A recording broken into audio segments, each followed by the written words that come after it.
It's 10 minutes after 8. Rima Breckie on your Friday morning, and being the second Friday morning of the month, we are naturally speaking this morning with our resident nutritionist and naturopath, Kelli Kieselbach, is on with us this morning. How you doing, Kelli? Yeah, I'm doing really well, thank you. How about yourself?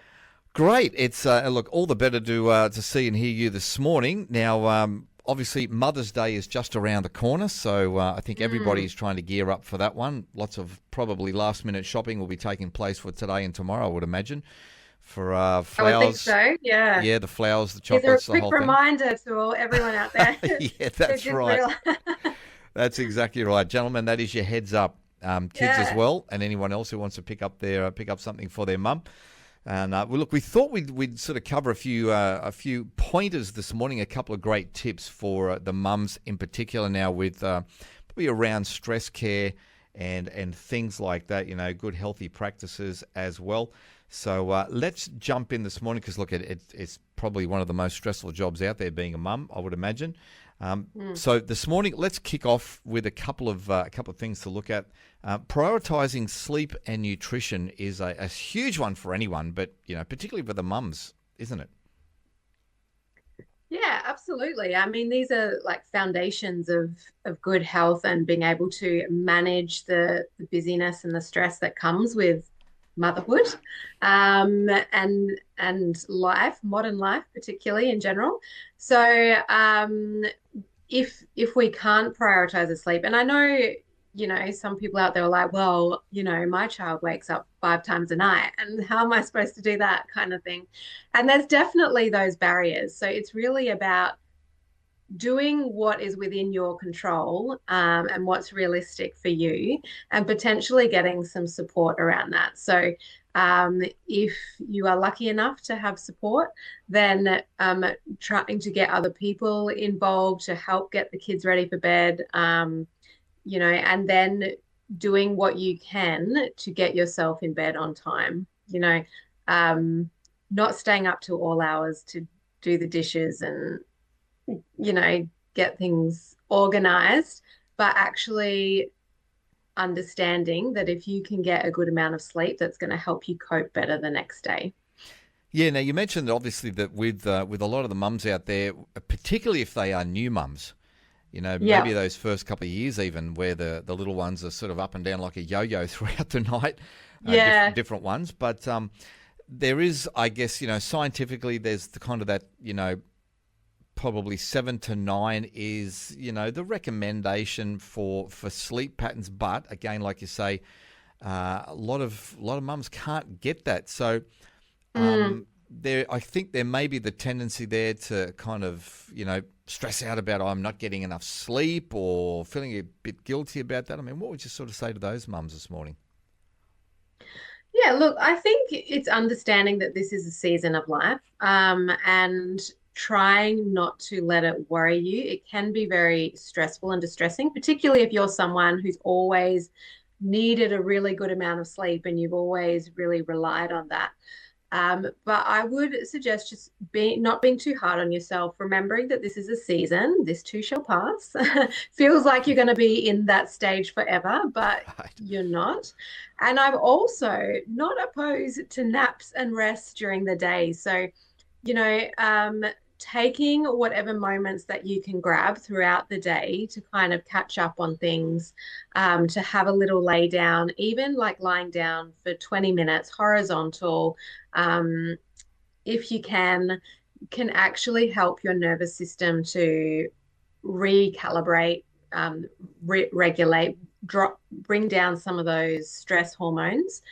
And so, taking time to do that without feeling guilty about it, and allowing yourself permission to adjust your day accordingly. If you've had a really bad night, um, then trying to just do the bare necessities the next day, picking and choosing the activities and where you put your energy, and trying to make time if you can. If your child still naps, then trying to have time to at least rest, and do something that sort of replenishes and helps regulate your nervous system is really important, which Often we go to scrolling on our phones. That's probably not the thing that I would suggest. I'd probably choose something that's a little bit more nourishing for our nervous system and that isn't going to wind us up further.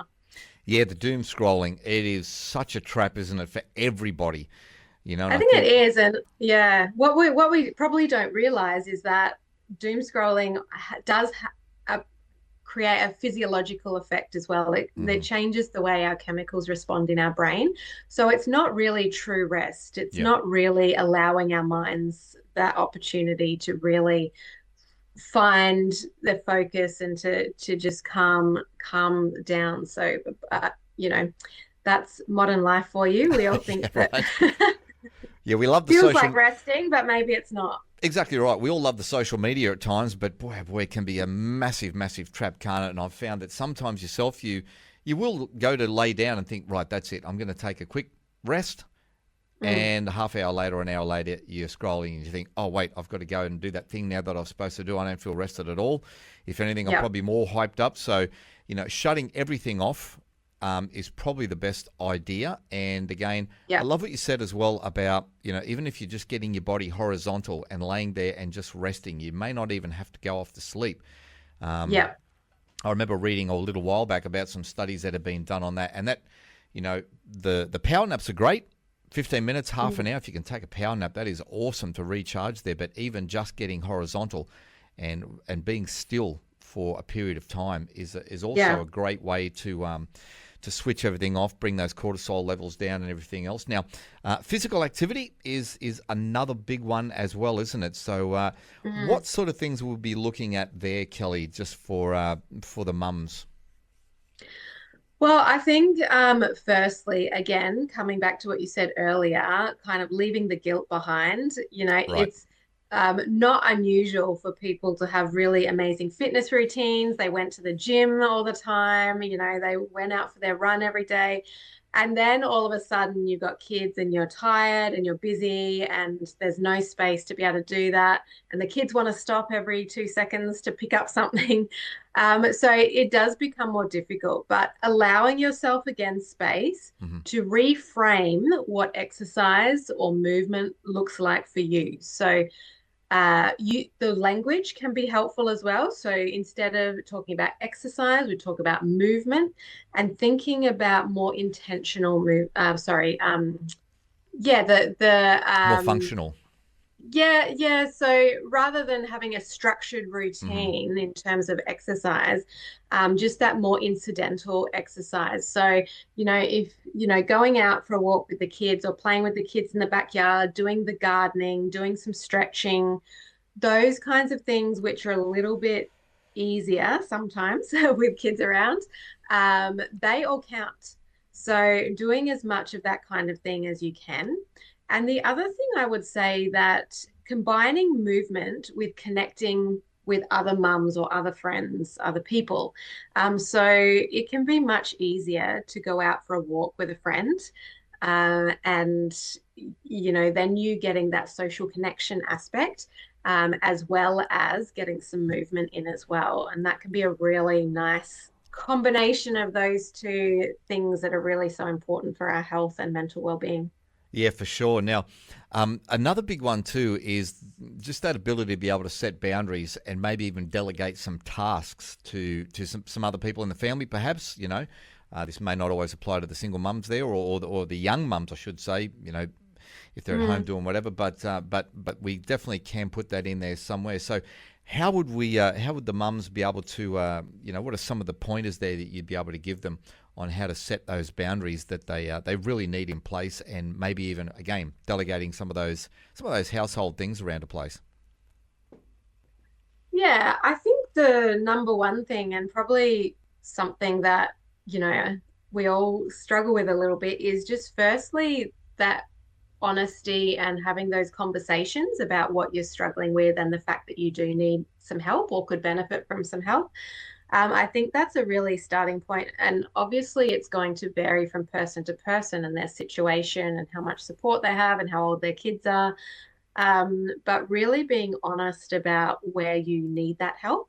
And also understanding what are the tasks that are most important to you? What are the things that absolutely have to get done or that you value most? And just really prioritizing and focusing on those and trying everything else, delegating it out or even dropping it if it's not a essential thing that needs to be done. But yeah, really, I think it's just about having honest conversations and then deciding what you're willing to let go of, which, depending on your personality, can actually be a difficult thing. Yeah, 100%, 100%. We are chatting with our resident naturopath and nutritionist, Kelli Kieselbach, this morning, looking at some of those, stress and self-care practices this morning for, particularly in time for Mother's Day, just around the corner. We'll take a short break. We'll be back with Kelli on the other side of this. We'll have a bit of a chat around nutrition and also some of those things that we can do to mitigate stress. This is Rima Brecchi on your Friday morning. More to come right after this. Thank you. We are joined this morning with our very special guest, Kelli Kieselbach, who is our resident naturopath nutritionist, and we are looking at some of those great stress reduction techniques and different things like that, and some healthy tips around for all the mums out there as we're heading towards Mother's Day. It's always a big day on the calendar, and Kelli, I thought we'd just cover a couple of some nice simple nutrition tips for the mums out there this morning. Yeah, well, I would probably say one of the biggest ones, which I see, us mums doing all the time, is just having coffee for breakfast or coffee and a piece of toast, And, whilst that's an easy option, it's not great in terms of fueling yourself for the day and in terms of supporting your nervous system as well. So I would say one of my biggest tips, nutrition tips, is making sure that you're having a really great protein, fiber-rich breakfast. I know that this can be challenging for some people, but things like even just having maybe some plain Greek yogurt with nuts and seeds and some fresh fruit, something like that would be a better option than just, just having the coffee on its own, because that can really wind up your nervous system and set you up poorly for the day. The other thing I would say is just when we talk about nutrition and, supporting our body, fueling our body, not skipping meals. This is another thing that I know a lot of mums do, and, they get really busy or, they get caught up in something and then it's school pickup and then it's, 4 o'clock and they realize they haven't had lunch. Even if it's just a little, grazing plate or something, even if you're just grabbing like a can of tuna and some veggie sticks and hummus or something like that, making sure that you're not skipping meals, because that does add a lot of stress onto the body. And it doesn't really give you enough vitamins and minerals and fiber and protein that you actually need for good health, really. So those would be the couple of biggest things for the mums particularly. But then I'd also say, when we're thinking about nutrition, sometimes we get caught up in all the fads and, superfoods and, thinking that we have to prepare these amazing kale and quinoa salads and all these things. But it's really can be so much simpler than that. Just focusing on whole foods, lots of fresh fruits and vegetables and whole grains and lean proteins, nuts and seeds. It doesn't need to be anything gourmet or fancy. It's just about focusing on real, fresh, whole foods. Mm-hmm. And look, a lot of these things too, you can buy them depending on where you shop, fairly inexpensively and probably even in bulk. So, like your seeds and nuts and all that kind of thing, you can always buy them in the bigger bags and you can have a little scoop there. You can scoop a few into the palm of your hand, maybe grab a tin or two of tuna or whatever and some crackers or something like that. And like you say, the fruit, always buying the bags of fruit, your apples, your oranges, everything else. And all of that can actually, you put a few of those things together and next thing you know, voila, you've got yourself a really nice, healthy little meal. Yeah, that's right. I think, we do get a little bit blindsided with these convenience foods, and we know that our diet has shifted a lot in the last sort of 30 years, where most of our grocery bill would be going towards fresh produce. And we're now, for most families, the majority of our grocery bill goes towards more processed and convenience foods. So it's just shifting that balance back Yep. a little bit, and like you say, finding ways to, if the budget is an issue, then finding ways to minimize the expense by buying in bulk. Shopping at farmers markets is a good one. If live in an area where you can buy farm direct, then that's also amazing as well. Yeah, 100%. Now, wrapping up this morning, some of the stress reduction techniques, some nice simple ones that the mums could use over the next probably couple of days, or even for the rest of their life, really, particularly while the kids are younger. Absolutely. No, rest of your life, 100%. Some good things that you can do. Often when we think about, stress management, we think of big, expensive things like going for a massage or, those types of things. There are little things that you can incorporate every day that will help you overall and will have an accumulative effect and a preventative effect. So things like incorporating some deep breathing. So perhaps before you even get out of bed in the morning, just doing a couple of minutes of deep breathing, or if you have a moment during the day, perhaps when the child goes down to nap, or sitting in the car after you've dropped them off at school, just doing a couple of minutes of deep breathing can be very, very helpful. Some other things that you can do is just being intentional about connecting with nature as well. So whether you live near a park or some bushland or the beach, if you're lucky enough to live near the beach, or if you have a garden or you have a few pot plants around, actually being in nature shows that it has a really positive and grounding effect on our nervous system. And it can help regulate us, and it can help reduce some of those stress hormones.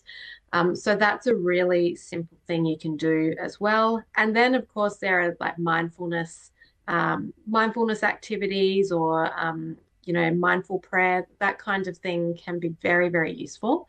And it doesn't have to be, you don't have to sit there for an hour and do these big long meditations and things. Just a few minutes has been shown to be beneficial. 3 minutes a day is what the studies say, have been shown to have benefit. So there are lots of apps that you can access now, both regular ones, and then there's also some really fantastic faith-based ones as well that you can access that can help you if you have never done any mindfulness activities before. And I'm quite happy to share those with people. If people want to reach out and get in contact with me, I have a list that I give to clients if they want to explore that further. Yeah, that sounds amazing. Now, speaking of that, if people want to get in touch with you, how can they go about that? Well, you can head to my website, which is kellik.com.au, so kellik.com.au. And there's a bunch of resources on there. You can contact me directly. You can follow me on socials as well, which on Instagram is at what is it? I've just completely forgotten what it is. Kelli_Naturopath on Instagram. And Facebook is at Kelli K Health. That's Kelli with an I. So you can connect with me through those platforms. I'd love if you joined me on socials. Try and post regularly, all sorts of different things on health. Yep. But yeah, you can definitely get in touch there. And you can also book free phone appointments through my website as well if you want to touch base, or if you want to explore working together, or if you have any questions about what I do, you can do that as well. Brilliant. As always, great pleasure to be able to have a chat with you this morning, Kelli. Thanks for all those amazing tips, and to all the mums out there as well. Look, big happy Mother's Day as well. We're getting a little bit early because being a Friday morning, I won't be talking to anybody over the weekend. So happy Mother's Day to yourself, Kelli. Hope you have yourself a great day with the fam. And we will be back. We'll be back chatting with Kelli K next month. Looking forward to that one as always. It's Rima Brecky on your Friday morning. Stay with us. We've got the news coming up next.